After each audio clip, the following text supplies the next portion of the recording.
Commander Vexai stood on the observation deck of Orbital Station Dominion, his forearms crossed behind his back as he watched Earth spin slowly. Below, the blue planet looked nothing like it had 300 years ago when his people first took control, where green forests once covered the land. Tall crystal towers now reached toward the sky. The oceans glowed with strange blue light from the algae farms that fed the Zaffiran Collective's empire. Earth was now a prison world. Thousands of alien criminals and rebels lived on its surface, mining crystals and growing food for their masters.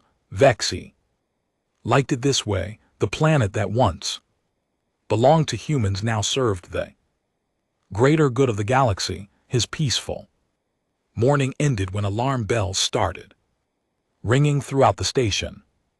A young officer with green scales ran up to him, breathing hard.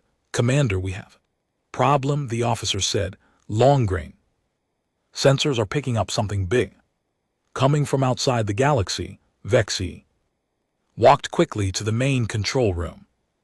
On the giant screen, he could see dots of light moving toward their solar system. The computer was trying to count them, but the numbers kept growing. 100 ships, 200, 500. The count kept rising. "What kind of ships are those?" Vexi asked. "Are they from the core worlds?" The officer shook his head. "No, sir, the computer doesn't recognize them.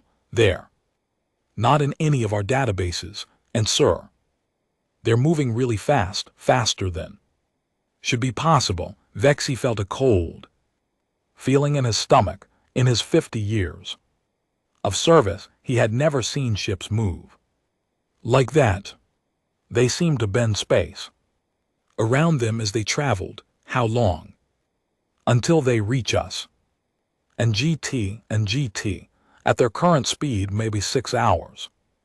"Send a message to the collective. Tell them we need reinforcements immediately." Vexi turned to another officer. "And get me everything we have on file about the humans who used to live here." The officer looked confused. "Sir, but they humans left over 300 years ago. They scattered across the galaxy when we arrived. Most of them probably died in deep space." Before Vexi could answer, every screen in the control room lit up with the same image. It showed a woman's face. She had dark skin and short gray hair. Her eyes were strange. They seemed to glow with their own light. When she spoke, her voice was calm but scary.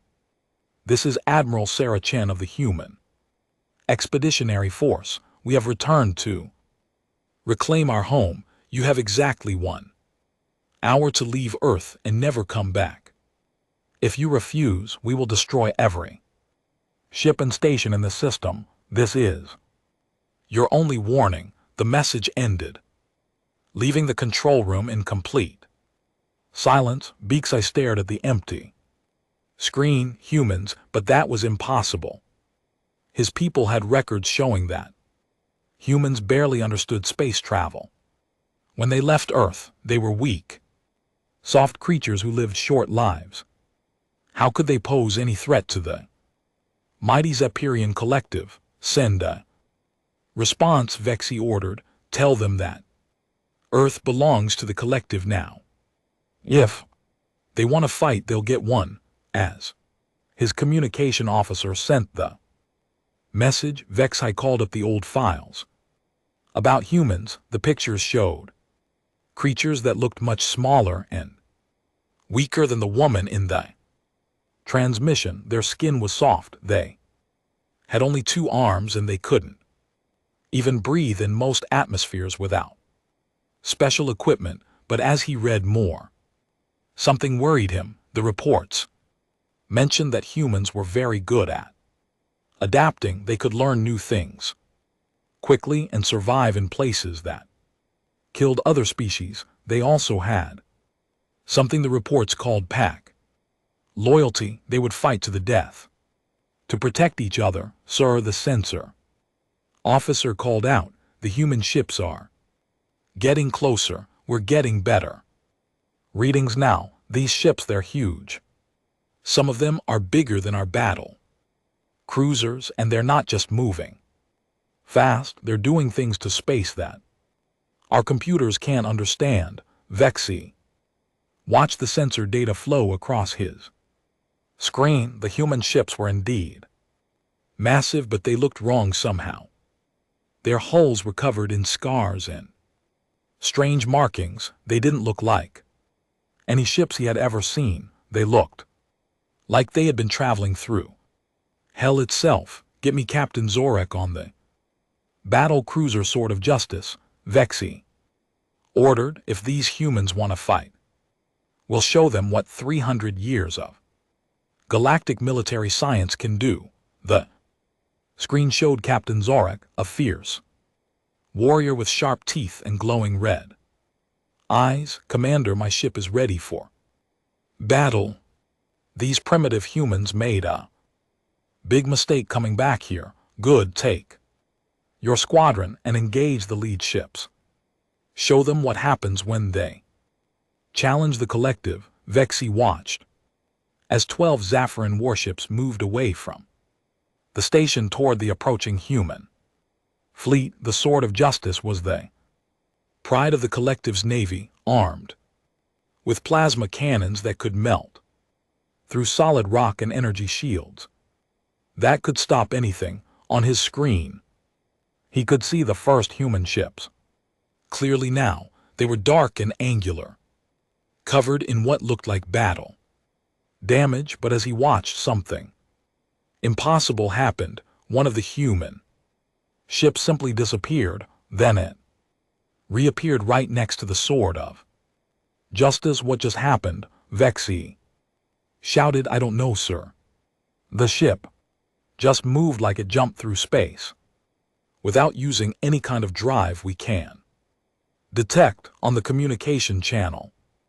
Captain Zarek's voice was full of confusion. Commander, the human ship is right next to us, but our weapons can't lock onto it. It's like it's not completely here. Then the human ship fired, but it didn't shoot energy beams or missiles. Instead, space itself seemed to twist around the Sword of Justice. The massive battle cruiser crumpled like paper being squeezed in a giant fist. In 3 seconds, the pride of the collective's fleet was gone.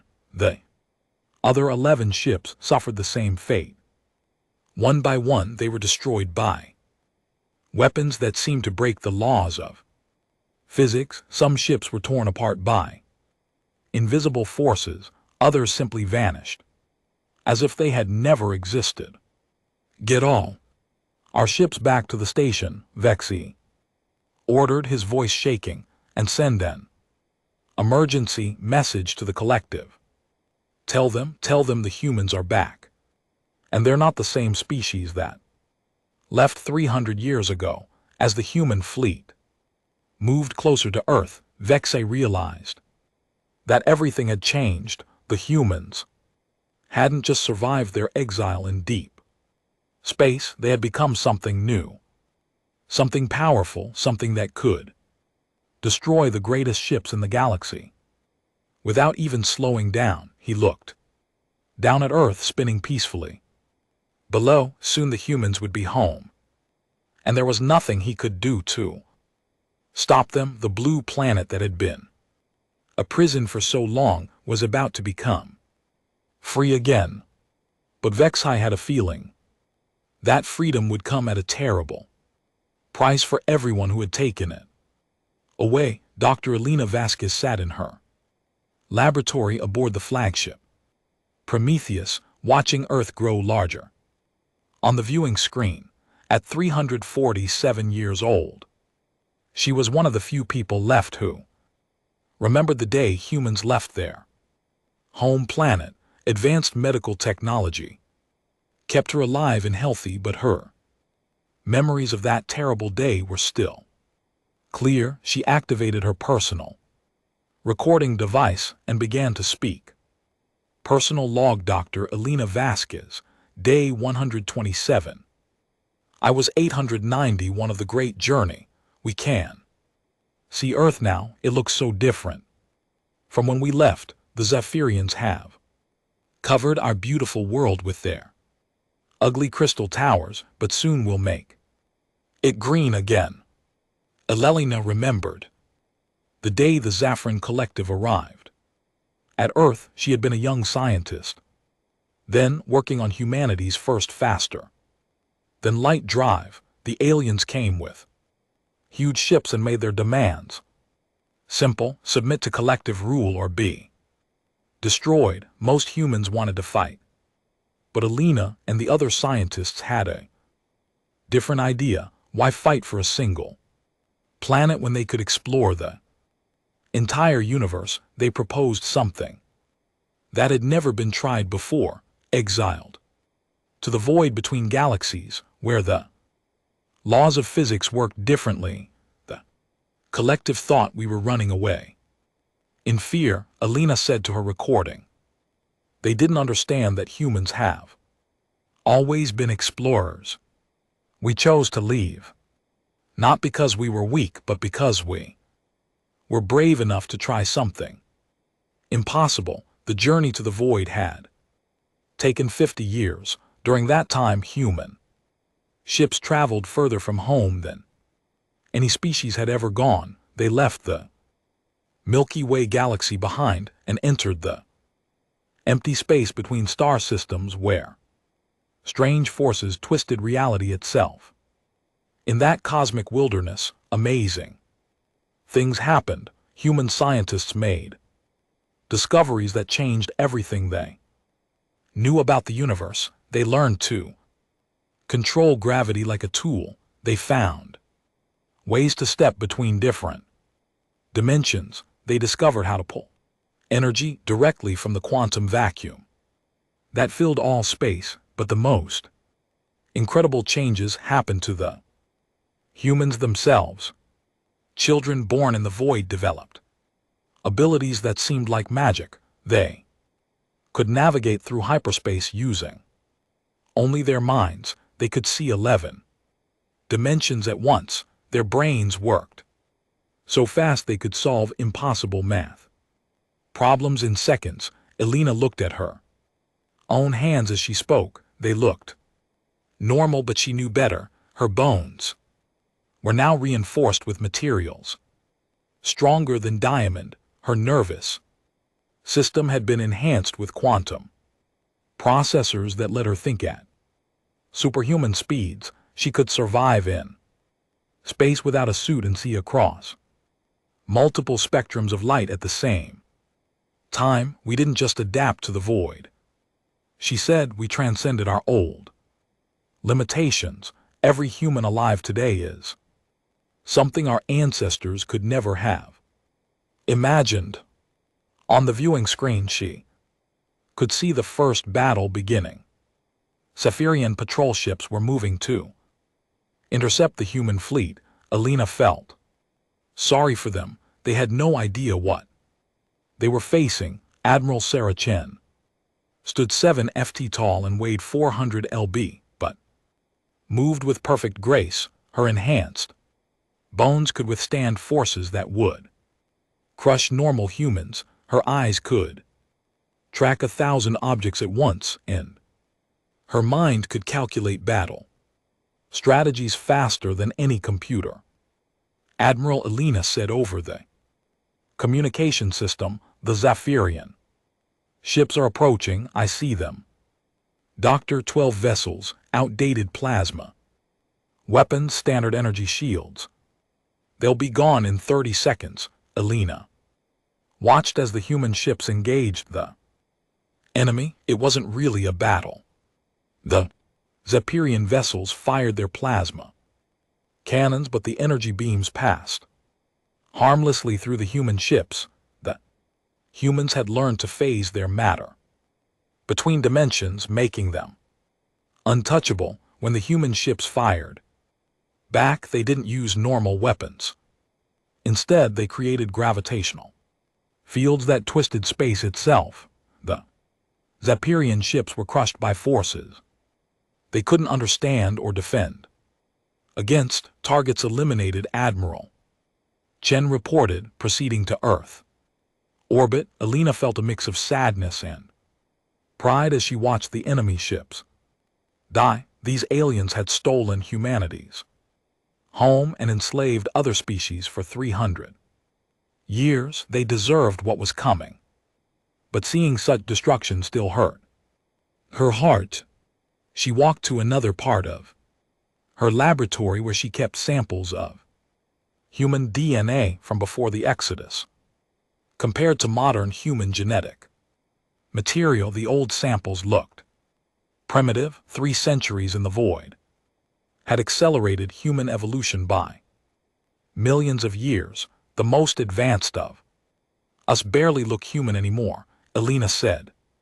To her recording, Captain Torres can exist in 4 dimensions at once. Lieutenant Kim has transcended physical form entirely. She's basically a living equation that can take solid shape when needed. Commander Jackson's nervous system operates partially outside normal space, but evolution came with a price. Many of the enhanced humans struggled to connect with their original nature. They had gained incredible power, but lost some of their humanity. Some could no longer feel simple emotions like joy or love. Others had trouble remembering what it felt like to be mortal. Alina's thoughts were interrupted by an alert from the ship's communication system. Dr. Vasquez, please report to Medical Bay 7. We have casualties from the advanced scouts. She hurried through the ship's corridors, which bent and twisted in ways that would have been impossible on an old human vessel. The Prometheus existed partially in normal space and partially in hyperspace, allowing it to be much larger inside than outside. In the medical bay, she found 3 human soldiers who had been injured during reconnaissance missions to Earth's surface. Their wounds were healing rapidly thanks to their enhanced biology, but they were suffering from something else. Doctor, one of the soldiers said, I went down to the planet's surface to scout enemy positions, but when I saw Earth's forests, I started crying and couldn't stop. I haven't felt that kind of emotion in 50 years. Alina nodded. Sadly, this was happening to many of the enhanced humans as they approached Earth. Being near their home planet was awakening old memories and feelings they had thought were gone forever. It's normal, she told the soldier. Part of you is remembering what it was like to be baseline human. The enhancement process suppressed some of your emotional responses to help you survive in the void, but Earth is calling to the part of you that never changed. As Alina treated the soldiers, she thought about the challenge ahead. Retaking Earth would be easy. The collective's weapons were no match for human technology, but rebuilding human civilization would be much harder. How do you create a society for people who have evolved beyond the need for traditional human connections? She looked out the window at Earth spinning slowly in space. The planet that had given birth to humanity would soon witness its children's return, but they, humans coming home, were not the same species that had left. They were something new, something powerful, something that might be too advanced for their own good. We're almost home, Alina whispered, but I wonder if home will recognize us when we get there. The real battle for Earth began 3 days after the first human ships entered orbit. Commander Vexi watched from his station as massive alien fleets arrived from across the galaxy. The Zaffiran collective had called for help, and Their allies were answering, huge, insect-like ships belonging to the hive. Queens dropped out of hyperspace, first. Their bionicle hulls crawled with living weapons that could adapt to any threat. Next came the crystal dreadnoughts of the Vorthon Empire, each one the size of a small moon and armed with reality bending cannons. Finally, the biomechanical destroyers of the Kree Syndicate appeared, their ships grown rather than built, able to heal damage and evolve new weapons during battle. Over 3,000 ships, Vexi's sensor officer reported, "This is the largest fleet ever assembled in galactic history." "Good," Vexi said, though his voice shook slightly. "These humans may have strain powers, but they can't fight the entire galaxy." On Earth's surface, the prisoners who had been trapped there for decades watched the sky fill with warships. Galaxian rebels with crystal skin stood next to furry morphic outcasts and tall, ethereal peacekeepers. All of them had been sent to Earth for opposing the collective in some way. Now they waited to see what would happen when the humans came down from space. Crystal, a Galaxian who had been on Earth for 20 years, pointed at the strange lights moving across the sky. "I've never seen ships like those," she said to her friend Blurhop, morphic who could change his body shape at will. "They don't move like normal spacecraft. The humans are different." Now, Blurhop replied, his voice making strange clicking sounds. "My people have legends about them. They say humans who go into the void between galaxies come back changed." As they watched, small ships began falling from the sky like burning stars, but these weren't crash landings. The human landing craft were designed to look like meteors to fool enemy sensors. When they hit the ground, armored doors opened and human soldiers stepped out. The first thing that shocked the alien prisoners was how the humans looked. They were much taller and stronger than the old record showed. Their skin seemed to shimmer with its own light and their eyes glowed like stars. They moved with perfect coordination, as if they shared one mind. Captain Marcus Webb led the first assault team toward the collective's main control facility. His squad of 12 soldiers walked through the crystal forest that surrounded the complex, their enhanced bodies adapting automatically to Earth's atmosphere. Remember, Webb told his team through their mental link, "We're here to liberate, not destroy. Try to save as many prisoners as possible." The facility was protected by the collective's best defenses, automated guns that could track targets moving at light speed, force fields that could stop starship weapons, robot guards with plasma weapons and armor made from collapsed matter. None of it mattered. Web soldiers didn't wear armor because their skin could change its molecular structure to deflect energy weapons. They didn't carry guns because they could create focused gravity fields that crushed enemies from inside out. When the automated defenses opened fire, the humans simply stepped between dimensions, letting the deadly beams pass through empty space. The robot guards fired everything they had, but the humans moved like ghosts. One soldier named Tors existed in 4 dimensions at once, making it impossible to target her. Another soldier called Kim had transcended physical form completely. She was pure energy that could take solid shape when needed. But the most impressive was Webb himself. He had learned to phase between different layers of reality. When he reached the facility's main wall, he didn't climb over it or blast through it. He simply walked through it as if it wasn't there. Inside the control center, Commander Vexhai was waiting with his best warriors, 20 Zephyrian guards with 4 arms each, moving faster than normal. Eyes could follow, their plasma rifles could melt through starship holes, and their energy shields could stop anti-atter bombs.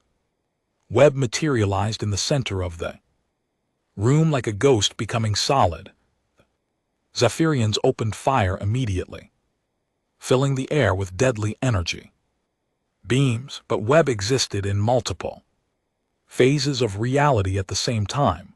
The weapons hit empty air while he moved through solid matter. When Webb struck back, it was with the force of a collapsing star channeled through his enhanced body. His first punch sent Vex high flying across the room, his armor cracked and smoking.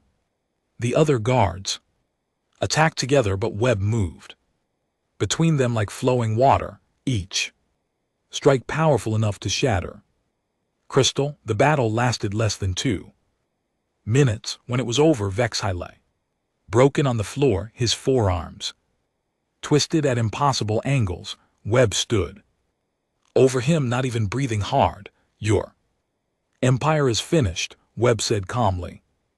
Tell your people to leave Earth peacefully, and we might let some of you live. But Vexi just laughed, blood running from his mouth. You think this is over? 3,000 ships are waiting in orbit. Even you can't fight the entire galaxy. Webb smiled, and for a moment his enhanced features looked almost human again. Watch us in space. Above Earth, the real battle was beginning.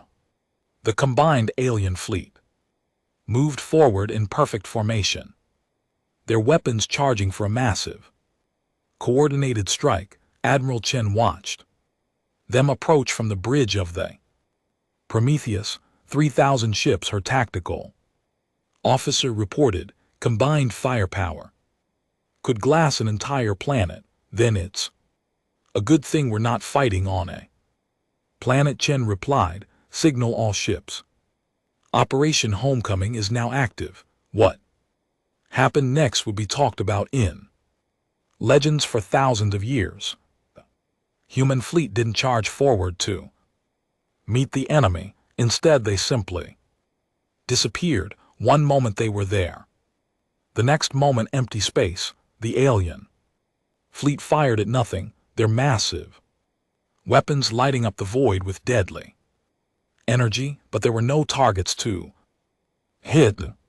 The humans had phased their entire fleet into hyperspace, existing in the same location but in a different dimension. Then the humans began their counterattack. They didn't fire normal weapons. Instead, they reached across dimensional barriers and grabbed enemy ships with gravity fields. Huge hive vessels were crushed like eggs. Crystal dreadnoughts shattered into 1,000,000 pieces. Biomechanical destroyers were torn apart at the molecular level. Some human ships created miniature black holes that swallowed entire squadrons.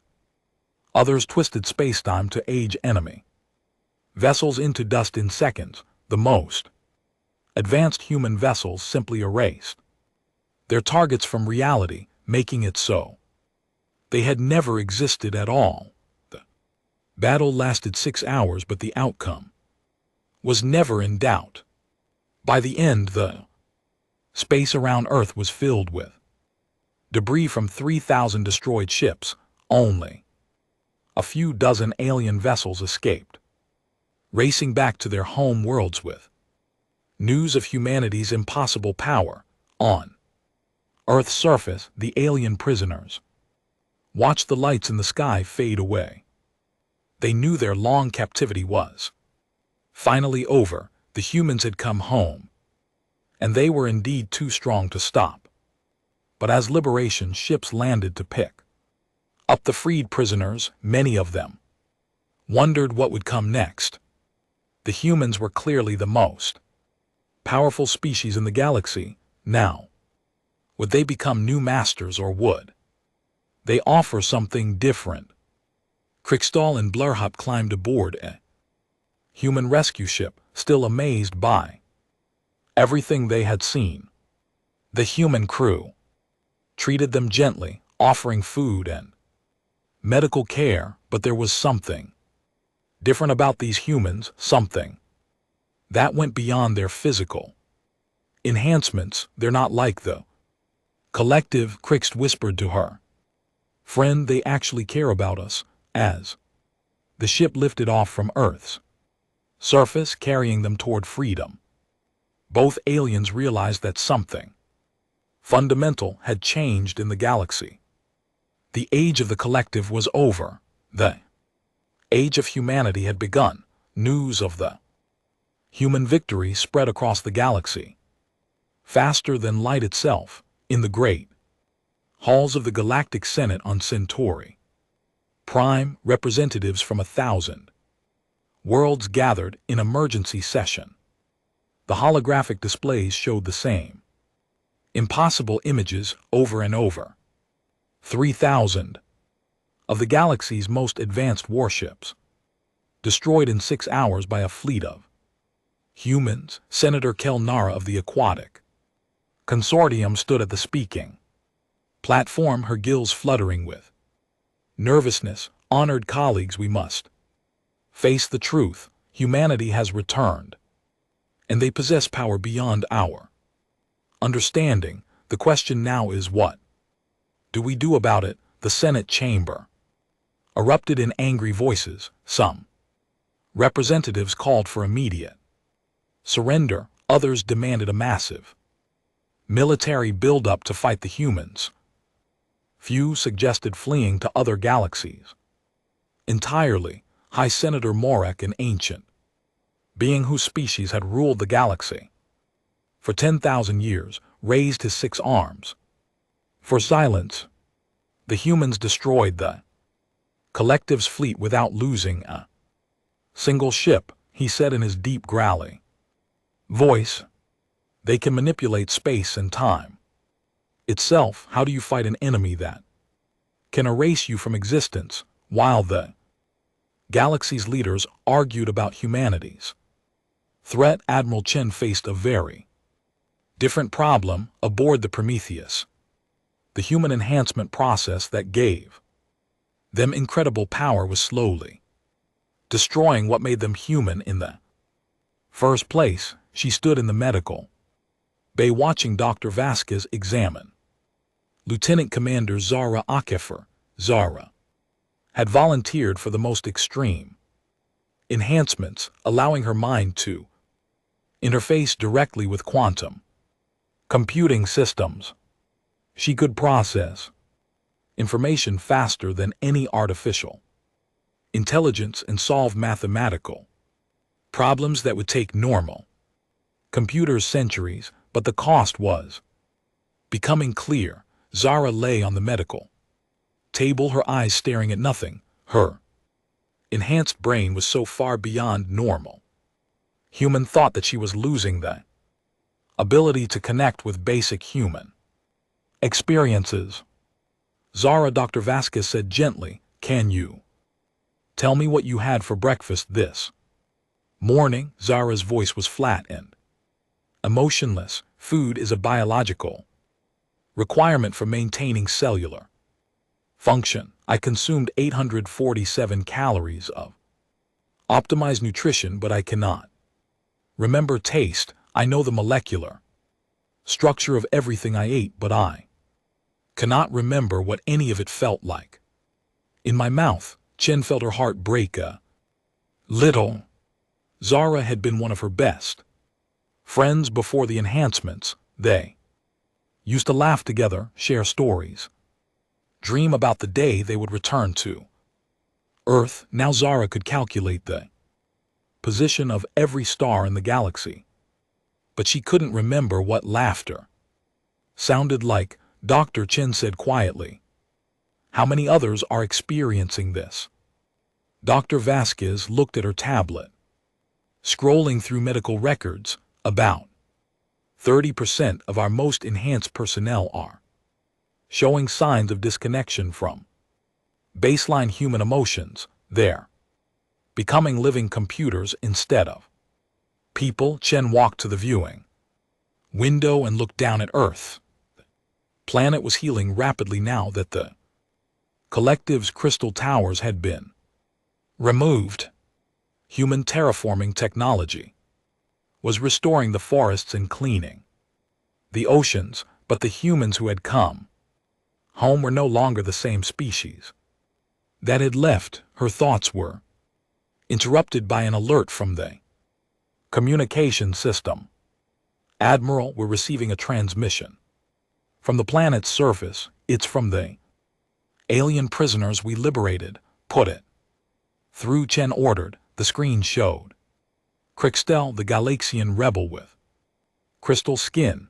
Behind her stood dozens of other freed prisoners from many different species. Admiral Chen, we want to thank you for freeing us from the collective, but we also want to offer our help. Chen was surprised. Your help? With what? We've been watching your people, Crixtel said. We can see that your enhancements are causing problems. Some of your soldiers look lost, like they can't remember how to be happy. My people have experience with this kind of thing. What do you mean? A morphic shape shifter stepped forward, his body flowing like liquid as he changed forms. My species went through something similar 5,000 years ago. We enhanced ourselves so much that we forgot our original nature. It took us centuries to find balance between power and identity. Chen felt a spark of hope. And you learned how to fix it, not fix the morphic said, but adapt. You don't have to choose between being powerful and being human. You can be both, but it requires help from others who understand different ways of thinking. Over the following weeks, something amazing began to happen. The freed alien prisoners chose not to leave Earth. Instead, they stayed to work with the humans, sharing their knowledge and experiences. The Galaxians, with their crystal biology, proved remarkably good at interfacing with human quantum technology. The morphics helped enhance humans learn to change between different states of consciousness while keeping their core identity. Captain Webb found himself working closely with a group of ethereal healers who specialized in mental wellness. They taught him meditation techniques that helped him stay connected to his human emotions even while using his enhanced abilities. The key, explained Selendra, an ethereal with glowing white skin, is not to suppress your original nature, but to expand it. You are not just an enhanced human or just a baseline human. You are both, and that makes you stronger than either alone. Dr. Vasquez was fascinated by what she observed. Her research showed that humans working with other species were maintaining better emotional balance than those who worked alone. The alien perspectives helped humans remember aspects of themselves that pure enhancement had made them forget. But there was another problem developing. Reports were coming in from across the galaxy about panic and chaos. Some worlds were surrendering immediately when they heard humans might be coming. Others were building massive defenses or trying to hide their planets behind energy fields. They're terrified of us, Chen said during a command meeting. Half the galaxy thinks we're going to conquer everyone just like the collective did. Can you blame them? Asked Commander Jackson, whose nervous system operated partially outside normal space. We destroyed 3,000 ships without breaking a sweat. From their perspective, we're unstoppable monsters. Dr. Vasquez had been thinking about this problem for days. Maybe it's Time to show them that we're different. The collective ruled through fear and force. We could rule through cooperation and choice. Chen nodded slowly. What are you suggesting? We make an offer to the galaxy, free access to our enhancement technologies, but only for species that want them, voluntary evolution instead of forced submission. And we make it clear that enhanced beings don't have to give up their original nature. The idea was radical.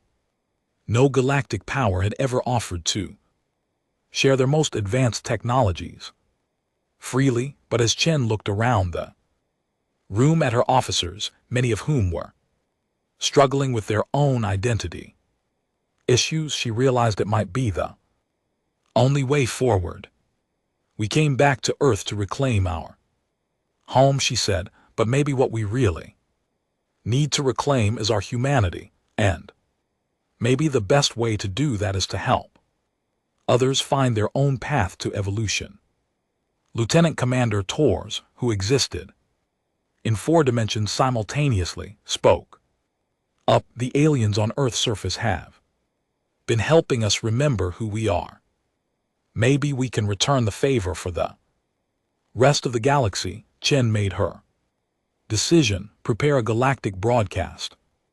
It's time to tell everyone what humanity really stands for.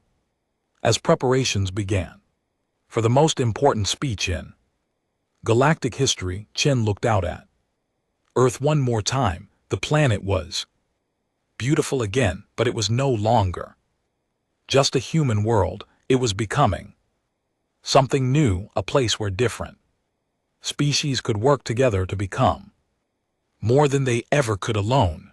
The humans had returned to Earth too strong to stop, but their greatest strength might not be their power, it might be their willingness to share that power with others. The final test of humanity's power came not from the galaxy's armies, but from its ultimate weapon, deep in the Andromeda sector. The collective's last desperate leaders activated a device that had been hidden for over 1,000,000 years. The reality bomb was a weapon left behind by an ancient species that had once ruled the entire universe. Admiral Chen watched the readings on her screen with growing concern. The weapon was housed inside a moon-sized ship that had just appeared at the edge of the solar system. Energy readings showed it was drawing power from the quantum vacuum itself, building towards something that could destroy not just Earth but entire sectors of space.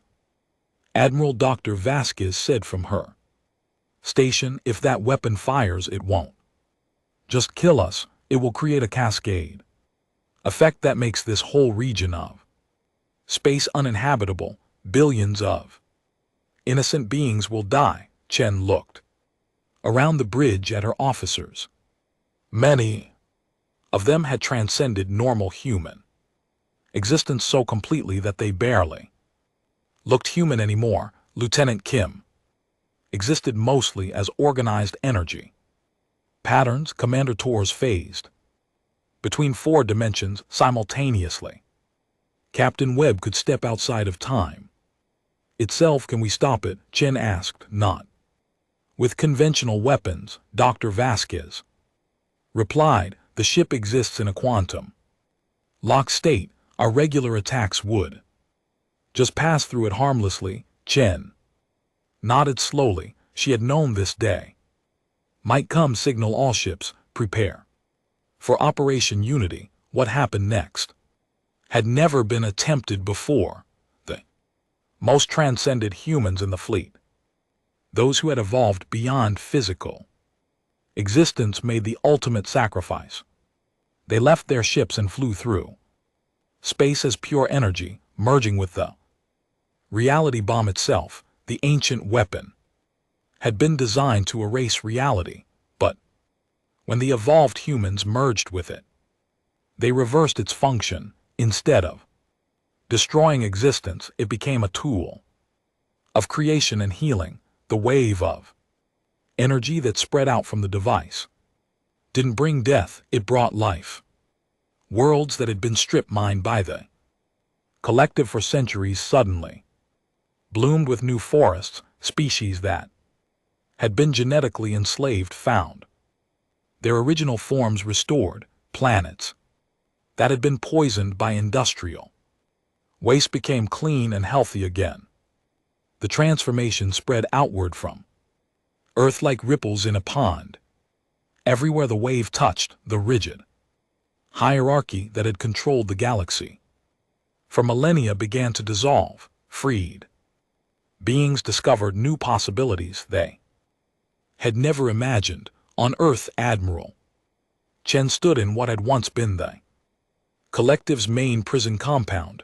Now, it was a garden where flowers from 100 different worlds grew together in impossible beauty. The quantum energy from the reality bomb had transformed the entire planet into something that could support any form of life.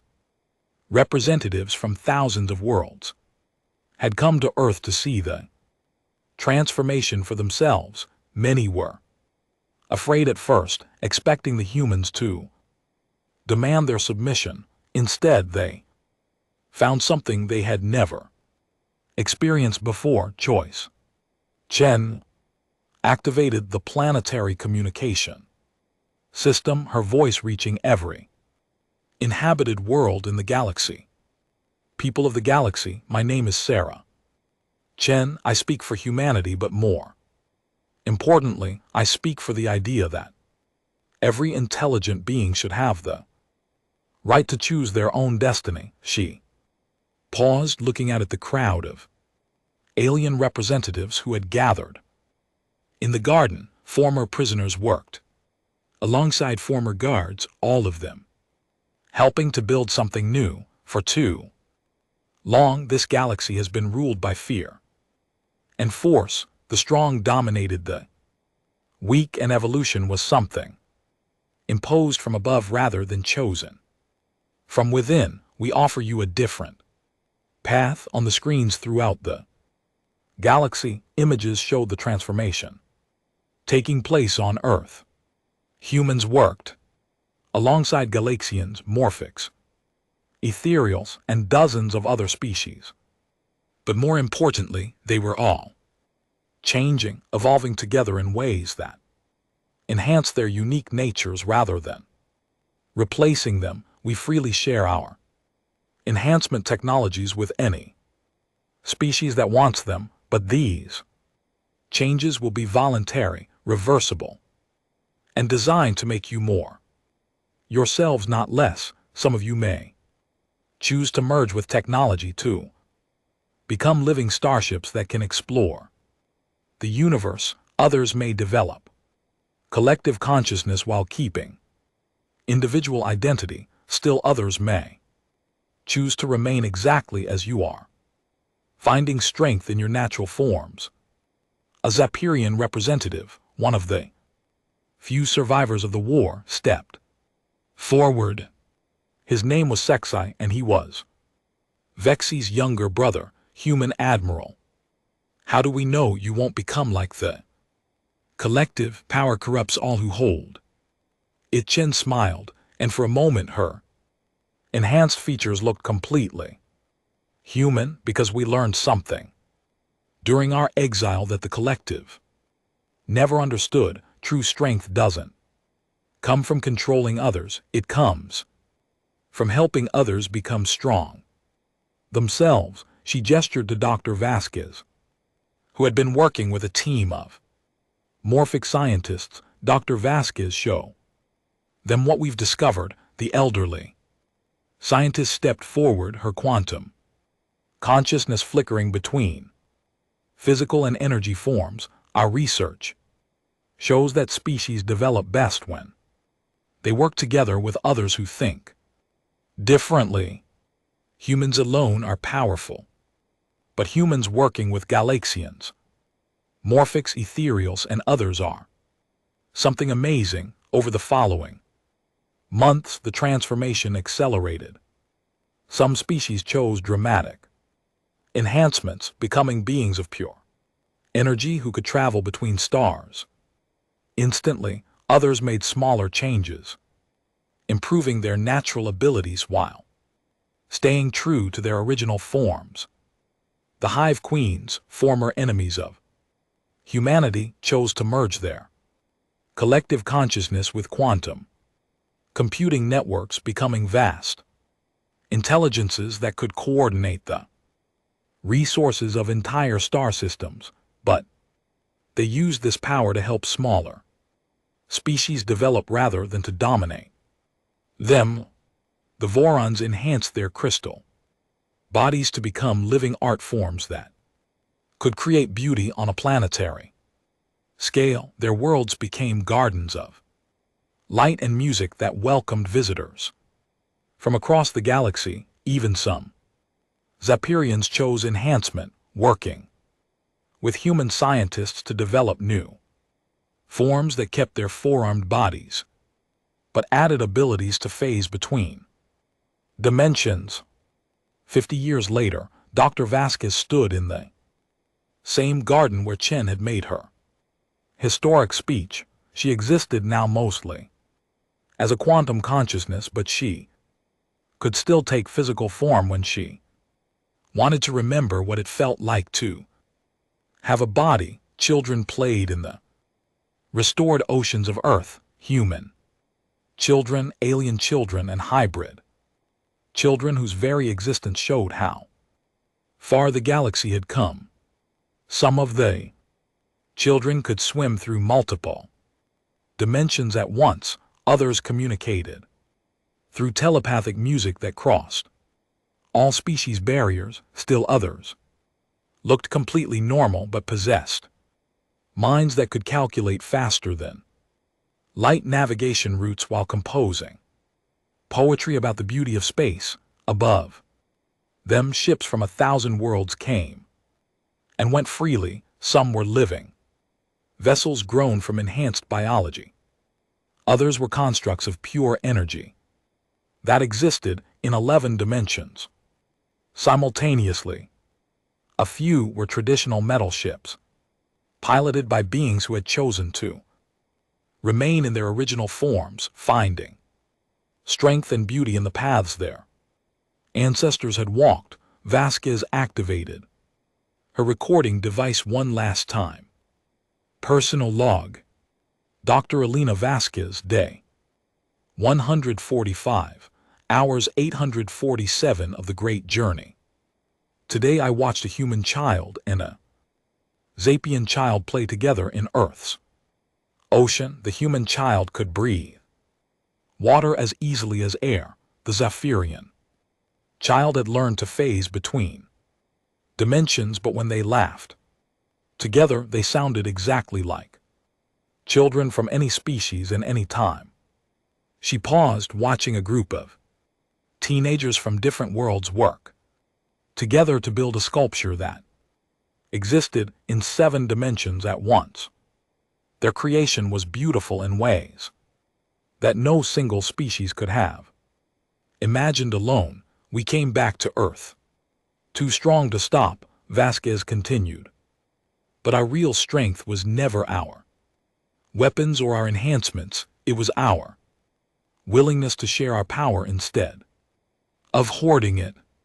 We could have become galactic conquerors, but instead we chose to become galactic gardeners, helping other species grow into whatever they wanted to become. A ship landed nearby, its bionicle hull covered in patterns that shifted between colors that had no names. The beings that emerged were impossible to classify. They had started as 3 different species and had chosen to merge into something entirely new while keeping the best parts of their original natures. The galaxy is becoming something that no one could have predicted, Vasquez said. Every day, new forms of life and consciousness emerge. Every day someone discovers a new way to exist, to grow, to become more than they were before. The age of enforced limitations is over. The age of chosen transcendence has begun. She looked up at the stars, visible even in Earth's daylight thanks to atmospheric enhancements that let people see across multiple spectrums.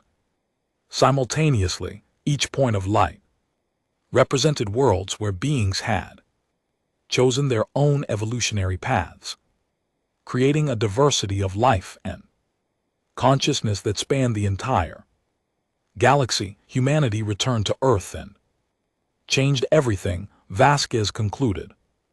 But the most important change wasn't in our technology or our power, it was in our understanding that true strength comes from lifting others up, not holding them down. We didn't just come home, we helped the entire galaxy become home for everyone.